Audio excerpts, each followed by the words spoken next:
melakukan wawancara terkait wawasan kebangsaan dan bela negara. Di sini kami memiliki dua narasumber, yaitu dari teman sejawat kami Pak Jos, dan yang kedua dari lintas generasi dari Pak Heri Binsasi. Nah, di sini langsung saja untuk pertanyaan-pertanyaan saya serahkan kepada teman-teman. Baik, terima kasih. Mungkin di sini ada dua narasumber kita pada pagi hari ini, Pak Jose dan Pak Heri. Kami di sini dari kelompok 1, grup 2 mau mengadakan wawancara mengenai wawasan kebangsaan dan juga bela negara. Mungkin saya langsung pada Pak Heri dulu. Pak Heri Binsasi, bagaimana tanggapan Bapak mengenai keberagaman mahasiswa di Universitas Timor? Yaitu banyak dari suku-suku yang berbeda, agama dan juga ras. Bagaimana dengan tanggapan Bapak terkait dengan keberagaman tersebut dan juga dihubungkan dengan pelayanan Bapak sebagai seorang dosen? Jadi kita bangsa Indonesia ini kan dibentuk dari keberagaman. Sebagai dosen kita harus lebih profesional di dalam memberikan pelayanan. Dalam hal ini kita tidak boleh memilih, misalnya saya ini adalah orang Timor misalnya, saya tidak bisa harus memprioritaskan mahasiswa-mahasiswa yang dari Timor, tapi sebaliknya bagaimana kita memberikan pelayanan yang tanpa pandang bulu, tanpa melihat ini asalnya dari mana, ini golongannya dari mana, tapi harus memberikan pelayanan secara profesional. Mungkin itu tanggapan dari saya. Baik, terima kasih Pak Heri. Ini masih terkait dengan wawasan kebangsaan, tetapi saya minta mungkin Pak Jose saya minta pendapatnya Pak Jose terkait dengan wawasan kebangsaan. Di sini apa pendapat Bapak terkait dengan pentingnya mengetahui wawasan kebangsaan? Baik, terima kasih. Ketika kita berbicara tentang wawasan kebangsaan, hal yang paling menjadi dasar pemikiran kita sebagai akademisi, khususnya sebagai dosen. Sebagai dosen juga kita juga berpikir bahwa pendidikan itu lahir dan dari semua unsur dan harus dinikmati oleh semua unsur. Tidak bisa hanya satu suku atau satu agama atau satu ras. Itu sudah pasti. Nah, ketika kita dosen menyadari hal ini, maka saya yakin dan percaya bahwa keberagaman itu menjadi senjata yang paling ampuh untuk kita menyalahkan perbedaan-perbedaan yang ada. Karena wawasan kebangsaan itu sendiri ada 4 pilar kebangsaan yang harus kita pahami betul di sana sebagai pendidik. Yang paling pertama itu tentang Undang-Undang Dasar, lalu persatuan, lalu Pancasila, dan yang paling penting adalah jangan lupa juga terkait dengan kemanusiaan. Mungkin hanya itu saja. Baik, untuk pertanyaan ketiga tentang bela negara. Bagaimana pendapat Bapak tentang pengaplikasian bela negara dalam kehidupan sehari-hari? Kita tahu bahwa Timor ini kan letaknya di perbatasan Indonesia dan Timor Leste. Nah, dalam misalnya pelaksanaan pendidikan, bagaimana kita membentuk peserta didik itu untuk bisa lebih banyak membangun sikap nasionalisme atau cinta tanah air. Misalnya melalui mata kuliah yang tujuan akhirnya itu adalah membentuk karakter peserta didik untuk memiliki rasa cinta tanah air dan wawasan kebangsaan, atau memiliki sikap rela berkorban terhadap bangsa dan negara.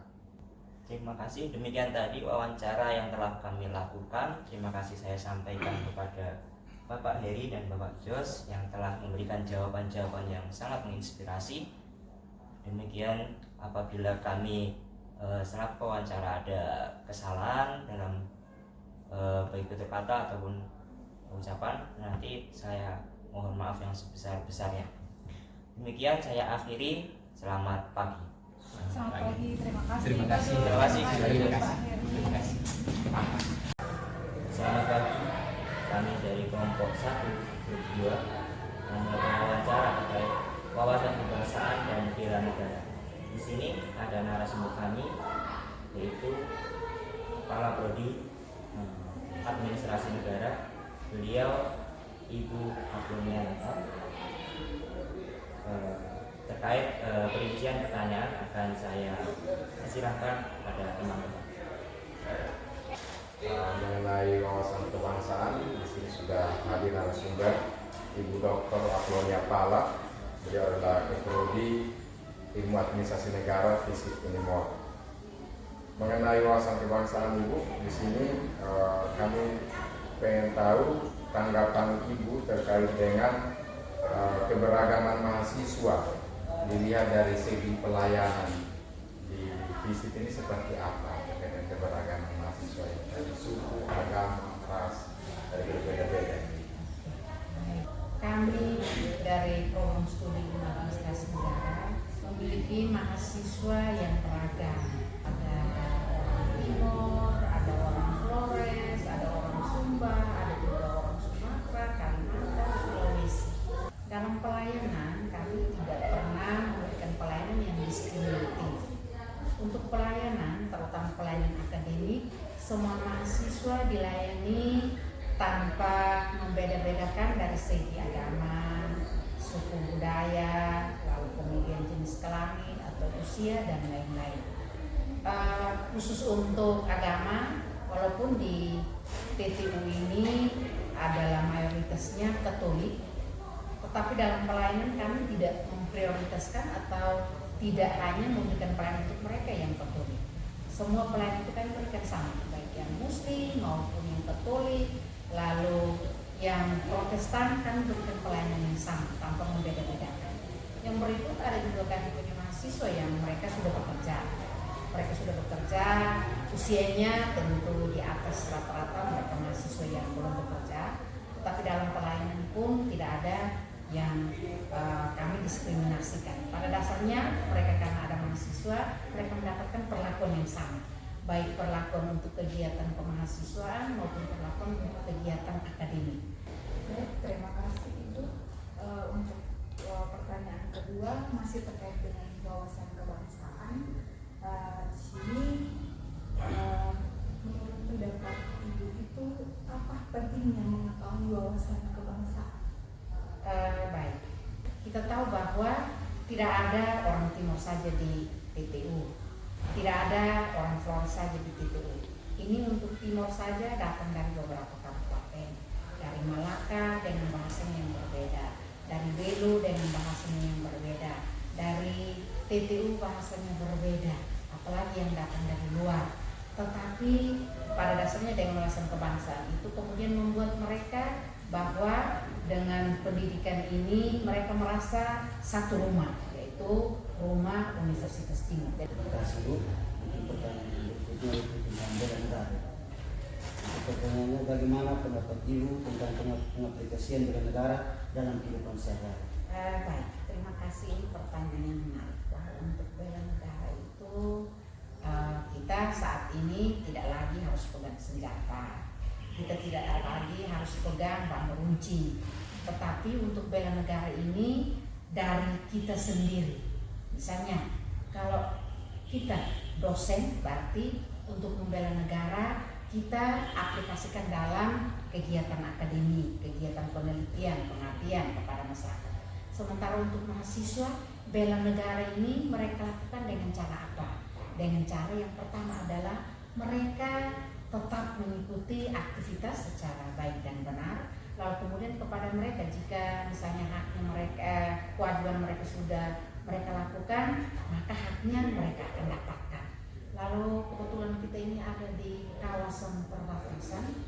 Ini kita jaraknya hanya sekitar 15 kilo ya, 15 kilo. 15 kilo untuk kita bisa menjangkau Timor Leste, dan kepada mahasiswa kita juga bekali mereka dengan muatan-muatan mata kuliah yang kontennya menambah wawasan mereka, supaya mereka juga bisa cinta Indonesia dengan slogan apa? NKRI harga mati. Nah, ini yang kemudian membuat kita bahwa walaupun kita berbeda-beda, tetapi kemudian kita punya satu tekad. Kita harus membela NKRI, karena dengan membela NKRI lalu kemudian membuat kita punya jiwa kesatria. Nah, jiwa kesatria kita ini kita wujudkan lewat tugas kita masing-masing. Sebagai dosen, tugasnya apa, kita lakukan dengan baik. Sebagai mahasiswa, kewajibannya apa, dia lakukan dengan baik. Itu adalah wujud bela negara untuk saat ini. Seperti yang tadi saya bilang bahwa kita tidak pegang senjata lagi, tidak pegang baru runcing lagi, tapi bela negara itu ada di hati kita. Bagaimana kita melayani sebagai dosen yang baik, itulah bela negara untuk kita. Seperti itu. Ya, demikian tadi wawancara yang telah kita lakukan. Terima kasih kepada Ibu Dr. Nata atas jawaban-jawaban yang sangat menginspirasi. Saya mewakili dari teman-teman semuanya. Apabila ada kesalahan yang tidak kami sengaja, saya minta maaf yang sebesar-besarnya. Saya akhiri, selamat pagi semua.